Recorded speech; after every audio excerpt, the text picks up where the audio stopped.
नमस्कार, मैं हूं श्रद्धा। आप देख रहे हैं भारत एक्सप्रेस।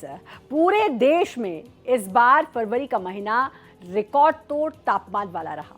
साल 1901 से देश में तापमान रिकॉर्ड रखने की शुरुआत के बाद से ये सबसे गर्म फरवरी रहा है। यानी इसने पिछले 125 साल का सबसे गर्म फरवरी का रिकॉर्ड अपने नाम कर लिया है।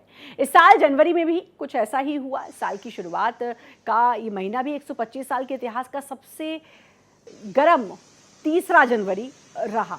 लेकिन फरवरी आते आते तो मानो ऐसा लगा कि गर्मी ने दस्तक दे दी है या मार्च और अप्रैल चल रहा है। पंखे चालू हो गए और लोगों को गर्मी का एहसास होने लगा। पिछले 1-2 दिन की बात करें तो थोड़े से मौसम में मिजाज बदला है, जिस वजह से हल्की बारिश की वजह से मौसम जो है थोड़ा सा बदल गया है। लेकिन ओवरऑल अगर फरवरी की हम बात करें तो इस बार की जो फरवरी थी वो सबसे गर्म रही। 125 साल का रिकॉर्ड इसने तोड़ा है।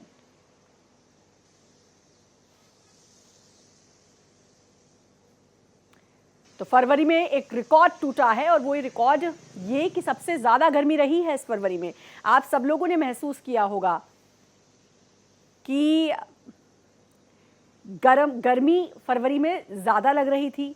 ऐसा लग ही नहीं रहा था कि ये फरवरी चल रही है, बल्कि स्वेटर्स, रजाइयाँ सब कुछ बंद करके, पैक करके लोगों ने अपने बेड में और जहाँ उनकी जगह थी वहाँ पर वापस रख दिए हैं। लेकिन उसके बाद 1-2 दिन से थोड़ा सा मौसम का मिजाज बदला है और थोड़ी सी ठंडक आई है। लेकिन इससे बड़ी चिंता का विषय ये है कि फरवरी में गर्मी जैसा एहसास होना ये कितना ख़तरनाक हो सकता है, कितना चेंज इस क्लाइमेट में हुआ है, क्या इसके पीछे कारण रहे हैं, इस सब पर हम बात करेंगे। और हमारे साथ गेस्ट भी जुड़ चुके हैं। Doctor Saurabh Jha environment researcher हैं, वो हमारे साथ जुड़ चुके हैं। सीधे रुख उनका करेंगे। डॉक्टर सौरभ, आपका स्वागत है भारत एक्सप्रेस पर। और जो हम बात करने के लिए आज जुड़े हैं वो ये कि इस साल की जो फरवरी थी, ऐसा लग रहा था फरवरी ना होकर मार्च या अप्रैल हो, क्योंकि इतनी ज़्यादा गर्मी लग रही थी इस फरवरी में। पिछले 1-2 दिन की बात अगर मैं छोड़ दूँ तो क्या कुछ कारण इसके पीछे देखे जा सकते हैं कि फरवरी में ऐसा लगा कि गर्मियां आ गई हैं, पंखे चालू हो गए, सारे सर्दी के कपड़े वापस रख दिए गए, रजाइयां रख दी गई? क्या रीजंस रहे? सबसे पहले तो भारत एक्सप्रेस के सभी दर्शकों को मेरे तरफ से नमस्कार। और आपके चैनल ने काफी अच्छा मुद्दा उठाया है। 125 वर्ष के बाद जो फरवरी का तापमान काफी ज्यादा बढ़ा, इसके पीछे 3-4 जो मेजर फैक्टर है वो सबसे रिस्पॉन्सिबल फैक्टर है। सबसे पहला तो क्लाइमेट चेंज, ग्लोबल वार्मिंग की हम हमेशा बात करते रहते हैं, बट यदि फरवरी की बात करते हैं तो वेस्टर्न डिस्टर्बेंस जो एक मेजर फैक्टर है। और आपने इस बार देखा होगा 2 महीने के अंदर ही जो सर्दी की जो मौसम थी वो कंप्लीटली बाइंड अप हो चुकी है और नाइट का जो टेम्परेचर है वो इंक्रीज हो चुका है। यदि हम जनवरी और फरवरी के मौसम टाइम की बात करते हैं तो इस बार सामान्य से जो टेम्परेचर का एक ट्रेंड हम देखते आ रहे हैं उसमें 1.34 डिग्री सेल्सियस की बढ़ोतरी देखी गई है। इसके पीछे सबसे बड़ा रीजन है वेस्टर्न डिस्टर्बेंस का, क्योंकि ये जो जनवरी फरवरी का जो मौसम का जो टेम्परेचर डिपेंड करता है वो वेस्टर्न डिस्टर्बेंस पे करता है, और जिसको हम WDTC के नाम से भी जानते हैं। और इसका सबसे जो मेजर इफेक्ट है वो सेंट्रल इंडिया पे पड़ता है। इसके अलावा जो एक सबसे मेजर फैक्टर है वो है urban heat island. Urban development के वजह से सबसे प्रॉब्लम आज के टाइम में मेट्रो सिटी में इस तापमान की बढ़ती हुई स्थिति को देखा जा रहा है। तो इसके लिए जो 3-4 मेजर फैक्टर हैं उस पे हम यदि कंट्रोल कर सकते हैं हम लोग तो कितने उसमें जिम्मेदार हैं इस पर भी हम बात करेंगे कि भाई फरवरी में अगर गर्मी का एहसास होने लग गया तो ये चीज़ ठीक तो नहीं है, ये गलत है। क्योंकि हमने हमेशा देखा है कि फरवरी में भी ठंड होती है, बल्कि मार्च भी ठंडक में ही जाता है, लेकिन फरवरी में इस बार ऐसी गर्मी, ये परेशान करने वाली बात है। आनंद आर्य हमारे साथ जुड़ चुके हैं, पर्यावरणविद हैं, ज़रा उनसे भी जानने की और समझने की कोशिश करते हैं। आनंद जी, स्वागत है आपका भारत एक्सप्रेस पर। और क्यों इतनी गर्मी फरवरी में लगी, ये कितना बड़ा चिंता का विषय है? क्योंकि जब बात वातावरण की आती है और इस तरीके से वेदर की आती है और उसमें वेदर्स का इस तरह से चेंज होना, एक तो सर्दी 2 महीने के अंदर सिमट कर रह गई, जैसा कि बात अभी डॉक्टर सौरभ ने भी बताया, लेकिन कम समय में सर्दी, लेकिन उसके बाद भी जो समय था सर्दी का, उसमें भी सर्दी का एहसास बिल्कुल खत्म हो जाना, कितनी बड़ी चिंता का विषय। देखिए, ये तो बहुत ही गहरी चिंता का विषय है और इसमें कोई दो राय नहीं है। डॉक्टर झा ने आपको अभी इसके पीछे के जो कारण हैं वो बता दिए। को अगर हम दो पार्ट्स में देखें, एक तो इंटरनेशनल इश्यूज हैं इसकी वजह से। डॉक्टर साहब ने वर्ड यूज़ किया क्लाइमेट चेंज। मैं ये कहूँगा कि क्लाइमेट चेंज नहीं है, ये क्लाइमेट का जो हमारा पूरा सिस्टम है वो एक तरह से ध्वस्त हो चुका है और उसके पीछे बहुत सारे कारण हैं। और जब तक कि हम उन कारणों की का निदान नहीं ढूंढते, उनका सलूशन नहीं ढूंढते, तब तक हमको ये सिचुएशन जो आज है इससे बेटर तो नहीं होगी, बदतर ही होगी। क्योंकि फरवरी का जो महीना है वो हमारा, जैसे हमारे पुराने हमारे सिस्टम में, इंडियन सिस्टम में ऋतुएं 4 नहीं है बल्कि ज़्यादा हैं। जैसे इस समय वसंत ऋतु होनी चाहिए थी जिसका पीरियड भी 6 हफ्ते के करीब होता है जी। अब जो इंटरनेशनल रीज़न है वो तो क्लाइमेट चेंज हो रहे हैं, क्योंकि समुद्र का जो टेम्परेचर है पानी का वो बढ़ता चला जा रहा है और जितना हमने सोचा था कि इससे बढ़ेगा उससे कहीं ज़्यादा बढ़ चुका है।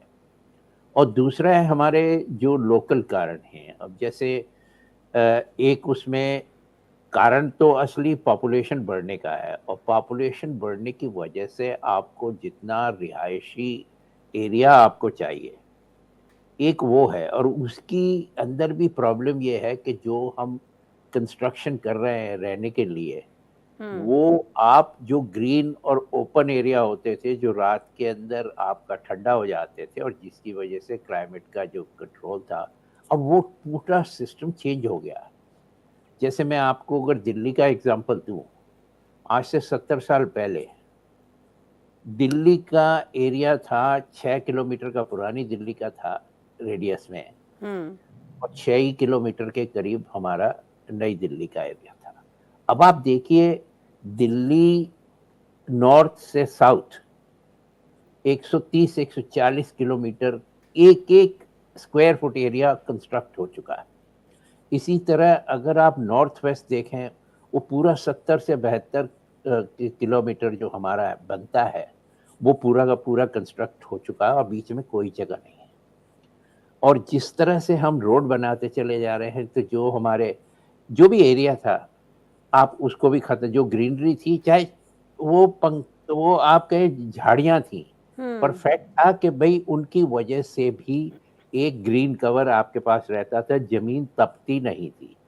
और ये जो कंस्ट्रक्शन है ये टोटली आपका हीट अब्जॉर्बिंग है। तो जैसे डॉक्टर साहब ने भी वर्ड यूज किया हीट आइलैंड, तो दिल्ली जो है ना वो एक तरह से हीट आइलैंड बन चुका है। और यही बिल्कुल यही फोटोकॉपी आप इसकी अगर करें तो आपको हर बड़े शहर में मिल रहा है। बेंगलोर का हाल देख लीजिए जी, जहाँ कभी पंखे नहीं होते थे घरों में, वहां अब एसी लगने लगे हैं। और यही आपके छोटे छोटे गांव का भी होता चला जा रहा है, क्योंकि जो गांव का रेडियस होता था रहने का या डायमीटर होता था, वो भी हर साल बढ़ता चला जा रहा है। और इसके चक्कर में क्या, जो हमारी मतलब कि हम आनंद जी ये समझे कि सबसे मेजर समस्या तो एक तो पॉपुलेशन बहुत बड़ी मेजर समस्या है, क्योंकि पॉपुलेशन बहुत तेज़ी से बढ़ रही है और जगह उतनी ही है, तो जाहिर है कि गर्मी जो है वो ज़्यादा रहेगी। और ये जो सर्दी थी वो संकुचित हो चुकी है, क्योंकि हम तकरीबन अक्टूबर से मान लेते थे कि सर्दी आनी शुरू हो गई है। अक्टूबर, नवंबर, दिसंबर, जनवरी, फरवरी और मिड मार्च, जब तक होली नहीं आती थी तब तक सर्दी का ही एहसास रहता था। लेकिन इस बार तो होली से बहुत पहले, हम तो फरवरी की बात कर रहे हैं, मुझे 26 जनवरी भी याद है कि जब मैं ऑफिस आ रही थी तो बहुत तेज़ गर्मी लग रही थी। मैंने जब स्वेटर पहना और बाहर निकल कर आई तो मुझे लगा बहुत ज़्यादा गर्मी है। तो ये पूरा जो शुरुआत है वो हो चुकी थी गर्मी की। हालांकि 2-3 दिन से मौसम थोड़ा सा पलटा है। मैं फिर आऊँगी आनंद जी, आपका रुख करूँगी। डॉक्टर सौरभ से भी मेरा सवाल है, क्योंकि जब जैसा कि आपने कहा कि क्लाइमेट चेंज, ग्लोबल वार्मिंग की हम लोग बात करते हैं, ये तमाम शब्द हैं, हम भारी भारी शब्दों का इस्तेमाल करते हैं, लेकिन क्या हम लोग सीरियस हैं? और क्या इसके लिए हर किसी की जिम्मेदारी बनती है? जितने भी लोग इस धरती पर हैं या फिर इस हिंदुस्तान पर हैं, हर किसी की जिम्मेदारी है? मैं अभी जैसे बहुत सारी चीजों को काफी अच्छे से यहाँ पे रखा है, जिसमें अभी पॉपुलेशन की हम बात कर रहे थे। यदि हम पॉपुलेशन डेंसिटी की बात करते हैं तो सबसे इम्पोर्टेंट है कुछ पॉलिसीज बननी चाहिए, क्योंकि आप यदि इंडिया की बात करते हैं और 29 स्टेट्स के पॉपुलेशन है, वो कहीं ना कहीं 4 मेट्रो सिटी में जाके अपने आप को मतलब जॉब पर्पस के लिए, एजुकेशन पर्पस के लिए, हेल्थ पर्पस के लिए एक जगह इकट्ठा होते जा रहे हैं। तो पॉपुलेशन डिसेंट्रलाइजेशन पे गवर्नमेंट इंडिया को सोचना चाहिए और हर एक स्टेट को इस पॉलिसीज पे काम करना चाहिए, या हर एक स्टेट की जिम्मेदारी बनती है वो अपने स्टेट के हर एक इंडिविजुअल के लिए इंडस्ट्री जॉब प्रोवाइड करे, हेल्थ सेक्टर को, एजुकेशन सेक्टर को इम्प्रूव करे, ग्रीनरी पे काम करे, बिल्कुल, जिस ताकि तरह लोग से जो हम है वो बाहर ना जाएं, लोग जो है बाहर ना जाएं। और वो जो चुनिंदा मेट्रो सिटीज़ हैं, चाहे मैं दिल्ली एनसीआर की बात कर लूँ, चाहे मैं बेंगलोर की बात कर लूँ, हैदराबाद की बात कर लूँ, पुणे की बात कर लूँ, मुंबई की बात कर लूँ, ये जो हब्स हैं यहाँ पर जाके इकट्ठे होंगे तो फिर ये समस्या इन सिटीज़ में तो और ज़्यादा बढ़ेगी। आनंद जी, आप बात कर रहे थे कि जो दिल्ली एनसीआर की अगर हम बात करें, या फिर जो बड़े सिटीज़ हैं, चाहे बैंगलोर की आपने जिक्र किया, बेंगलुरु का आपने जिक्र किया, मुंबई हो गया, ये बड़े सिटीज़ हैदराबाद, पुणे, यहाँ पर जो है गर्मी लगातार बढ़ती जा रही है। ये कितनी चिंता का विषय गवर्नमेंट के लिए भी है? इस पर कितनी जल्दी ध्यान देने की ज़रूरत है गवर्नमेंट को, और क्या क्या समाधान है? देखिए, एक्सट्रीम चिंता का विषय है, मतलब ये तो बहुत गहरी चिंता का विषय है, और हम शायद इस मामले में बहुत पीछे रह गए हैं। जो चीज़ें हमें आज से 15 साल 20 साल पहले करनी चाहिए थी, उन पे हम अब काम शुरू कर रहे हैं। और मेरे हिसाब से तो इस सरकार की, अभी तक जितनी भी सरकार आई है, इनमें किसी में भी एनवायरनमेंट के लिए जो इच्छा शक्ति दिखानी चाहिए करने के लिए, वो नहीं है। तो उन्हें सबसे पहले अपनी इच्छा शक्ति को दृढ़ करना पड़ेगा, क्योंकि सिर्फ डेवलपमेंट डेवलपमेंट डेवलपमेंट एक नहीं हो सकता, क्योंकि हमारे कॉन्स्टिट्यूशन में भी लिखा है, और उसकी जो इंटरप्रिटेशन जजेस, सुप्रीम कोर्ट के जजेस कर चुके हैं, उसमें बड़ा साफ साफ उन्होंने कहा है कि development can not be at the cost of environment. और मेरा ही एक केस है जिसके अंदर सुप्रीम कोर्ट ने यहाँ तक कहा है कि environment is part of right to life. तो अगर हम इस सब चीज को आज नहीं करते हैं और सीरियसली नहीं करते हैं, तो आई थिंक अब टाइम आएगा कि जब आज से 50 साल बाद शायद कोई पैटर्न ही नहीं रहेगा क्लाइमेट का।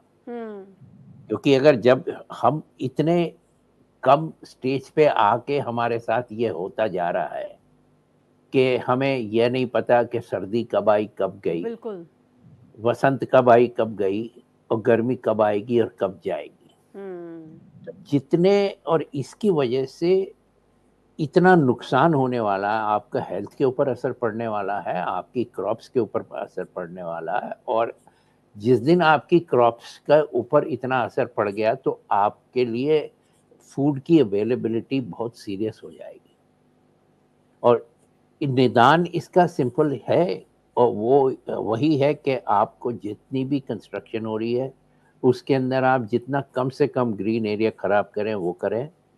और जितना हमको ग्रीन, अब जैसे आपने कहा कि जी हमें हाईवे बनाना है, हाईवे बनाना है, हम राजा जी पार्क के बीच में से बना रहे हैं। अरे फिर ऐसा क्या है कि जो आप 10-20 हजार करोड़ रुपए या 100 करोड़ रुपए एक्स्ट्रा खर्च नहीं कर सकते, या जिसकी वजह से आप उसकी अलाइनमेंट नहीं चेंज कर सकते। पर नहीं, हमें तो वहीं से लेके जाना है, हमें वहीं पर टनल बनानी है। आज आप देख रहे हैं कि उत्तराखंड में क्या हो रहा है, आपका तेलंगाना में क्या हुआ। ये सारे सिम्टम्स हैं, और अगर इनका इलाज हम आज नहीं करते हैं तो अगली आने वाली जनरेशन के लिए जो हमारी कमिटमेंट होनी चाहिए कि जो एनवायरनमेंट हमारा है वो हमारा नहीं है, वो हमारे पास एक धरोहर है अगले बिल्कुल जनरेशन सौंपने के लिए, और हम क्या जब सौंप तक रहे हैं। हम ग्रीन पॉलिसीज नहीं एडवाइस डिज़ाइन करेंगे,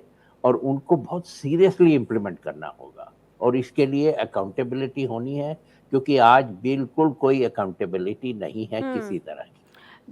ना मैं बिल्कुल, तो गवर्नमेंट पे देखता हूँ ना ब्यूरोक्रेट्स आनंद पे जी देखता बहुत हूँ। त्वरित तौर पर, बहुत फटाफट इस पर सोचकर डिसीजंस लेना और उस पे इम्प्लीमेंट उसे करना, इसकी बहुत ज़्यादा ज़रूरत है।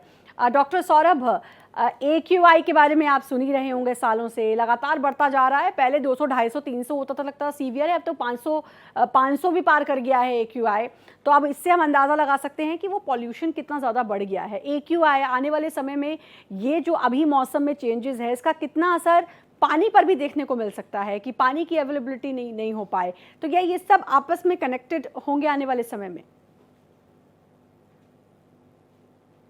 ये भी AQI का जो आपने अभी इशू उठाया, ये हमेशा ही मेट्रो सिटी में सबसे ज्यादा देखने को मिलती है, क्योंकि इसका कहीं ना कहीं ग्रीनरी से एक कनेक्ट है। और अभी जिस तरह से आनंद सर ने अभी बताया, हम लोग ज्यादा से ज्यादा डेवलपमेंट की बात करते हैं और हम अपने पर्यावरण के बारे में नहीं सोच रहे हैं। तो हमें हमेशा अपने प्रकृति के बारे में सोच के चलना पड़ेगा, क्योंकि यदि हम नहीं सोचेंगे तो आप ये देख लीजिए, AQI 500 या 600, आज से 5 साल से 6 साल पहले की बात करें, और अभी 700-800 के पार जा रहा है, तो आने वाले जो 10 साल के बाद हो सकता है 1000 के पार भी AQI जाएगा। और इसका कहीं ना कहीं कोरिलेशन प्लांटेशन से है। हमें ज्यादा से ज्यादा प्लांटेशन पे ध्यान देना पड़ेगा, और हर इंडिविजुअल की जिम्मेदारी है वो पब्लिक ट्रांसपोर्टेशन का ज्यादा से ज्यादा यूटिलाइज करे, और जितनी भी कम से कम हो सके वो कार्बन इमिशन और कार्बन इमिशन से होने वाली जो मेजर प्रॉब्लम है उस पर ध्यान देने की सबसे ज्यादा जरूरी है, यदि AQI को मेंटेन करते हैं। और इमिशन को रोकने के लिए एब्जॉर्प्शन पे काम करना भी बहुत इंपॉर्टेंट बिल्कुल, तो फैक्टर है। कुल मिला के इसका तो समाधान ये AQI है भी कि बहुत जल्दी इस पर ध्यान देने की ज़रूरत है और ये सरकार की जिम्मेदारी बनती है कि इस पर ध्यान दिया जाए। आपको पर्यावरण पर ध्यान देना बहुत ज़रूरी है। डॉक्टर आनंद, सवाल आपसे भी यही कि आने वाले समय पे जो आज हो रहा है, ये इतना एक्सट्रीम जा सकता है कि इसका असर, जैसा कि आपने कहा कि क्लॉक ख़राब हो सकती है, खाने पीने पर असर पड़ सकता है, तो क्या पानी पर भी इसका असर होगा और पानी की कमी भी इस वजह से हमें देखने को मिलेगी? बिल्कुल देखने को मिलेगी, क्योंकि जिस समय आपको पानी की ज़रूरत होगी फसल के लिए, अगर आपको उस समय पानी नहीं मिलेगा तो फसल खराब हो जाएगी। और जिस समय वो पानी आएगा उस समय अगर आपकी फसल तैयार है तो फिर आप कहाँ जाएंगे। तो देखिए, जो हमारे अपने पुराने, जिनको हम पंच तत्व कहते हैं, तो जब तक कि हम उन पांचों तत्व को ध्यान से नहीं देखेंगे, उनके ऊपर ध्यान नहीं देंगे, तो ये होगा। जैसे अभी आप AQI की बात कर रहे थे, तो अब दिल्ली के अंदर, जो कि दिल्ली तो एक बीइंग आपकी कैपिटल है, आपके देश की राजधानी है, और जो यहाँ होता है वही एक तरह से आप समझ लीजिए कि वही मॉडल आपकी सारे रेस्ट जी। ऑफ द कंट्री के अंदर एप्लीकेबल होगा। अब यहाँ पे AQI की आप बात कर रहे थे, एक सिंपल सा चीज है आप कि आज की डेट में इतनी हमको टेक्नोलॉजी अवेलेबल है, जिसकी वजह से हम जो दिल्ली का ट्रांसपोर्ट सिस्टम, जो मूवमेंट सिस्टम है, ऑफिस जाने का, ऑफिस से आने का, पूरे NCR का, इसको 3 से 6 महीने के अंदर आप उसका पूरा पैटर्न समझ सकते हैं। और वो पैटर्न समझने के बाद आप जो वर्किंग आवर्स हैं उनको आप स्टैगर कर सकते हैं। हमारे देश में कोई प्रॉब्लम नहीं है कि आप अपना दिन का जो काम है वो 7 बजे शुरू करें। तो जरूरी नहीं कि सारे ऑफिस 10 बजे ही खुले या 9 बजे ही खुले। आप करिए 7 बजे से करिए, और शाम को 3 बजे तक करिए, 8 बजे से करिए, 4 बजे तक करिए। तो ये एक बहुत ही सिंपल सा, इमीडिएटली लागू करने वाला एक बिल्कुल, यानी सजेशन कि जो एक ही ढर्रे पे चले आ रहे हैं उसको बदलने की ज़रूरत है और इस तरफ आप उसके बाद पब्लिक ट्रांसपोर्ट तो आपको तैयार करना ही बिल्कुल, पड़ेगा, बिल्कुल, उसमें कोई चॉइस नहीं है। अब बिल्कुल। जैसे सुप्रीम कोर्ट, दिल्ली के लिए सुप्रीम कोर्ट का ऑर्डर था 2011 का कि 11,000 बसें होनी चाहिए। अगर हम सुप्रीम कोर्ट का ऑर्डर नहीं इम्प्लीमेंट कर सकते, और जो कि 11,000 2011 के अंदर जो थी, वो बसें आज 2025 में पॉपुलेशन को देखते हुए, ट्रांसपोर्टेशन को देखते हुए, कि मेट्रो के आने के बाद भी आपको 17-18 हजार बसें चाहिए। अब आप पब्लिक ट्रांसपोर्ट, आप बिल्कुल, मुझसे कहें कि मैं बिल्कुल। अपनी ये गाड़ी ऐसा छोड़ के विषय 3 है किलोमीटर आनंद चल जी के कि इस पर मेट्रो में बहुत बैठने बात जाऊं तो होनी नहीं चाहिए। होगा। हालाँकि समय मुझे अभी फ़िलहाल इजाज़त नहीं दे रहा, लेकिन ये इतना ज़रूर समझ में आता है कि इस पर तुरंत काम करने की ज़रूरत है और तुरंत ध्यान देने की ज़रूरत है। मैं आशा करती हूँ कि ये बात पहुँचे सरकार तक भी और इस पर ज़रूर ध्यान दिया जाए, ताकि ये जो परेशानी है, ये जो समस्या अभी दिख रही है, ये और ना बढ़ने पाए और हम आने वाली बहुत बड़ी मुसीबत से बच जाएँ। बहुत-बहुत शुक्रिया आप दोनों का अपना समय देने के लिए, हमसे जुड़ने के लिए। और इसी के साथ फ़िलहाल इस बुलेटिन में इतना ही। बाकी खबरों के लिए लगातार बने रहिए भारत एक्सप्रेस के साथ।